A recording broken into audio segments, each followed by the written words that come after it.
ರೊಟ್ಟಿ ಮಾಡಕ್ಕೆ.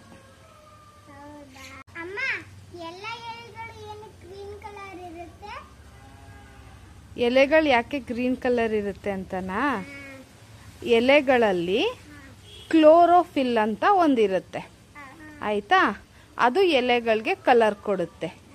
ಕ್ಲೋರೋಫಿಲ್ಲು ಬರೀ ಎಲೆಗೆ ಕಲರ್ ಕೊಡೋದಲ್ಲದೆ ಫೋಟೋಸಿಂಥಸಿಸ್ಗೆ ಹೆಲ್ಪ್ ಮಾಡುತ್ತೆ. ನಿಂಗೆ ಗೊತ್ತಲ್ವಾ, ಒಂದು ಪ್ಲಾಂಟ್ ಗ್ರೋ ಆಗಬೇಕು ಅಂದರೆ ಸನ್ಲೈಟು, ವಾಟರು, ಮತ್ತಿನ್ನೇನು ಬೇಕು?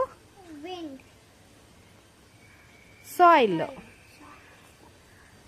ಹಾಗೆ ಕ್ಲೋರೋಫಿಲ್ಲು ಪ್ಲಾಂಟ್ ಗ್ರೋತ್ಗೆ ಹೆಲ್ಪ್ ಮಾಡುತ್ತೆ, ಆಯಿತಾ?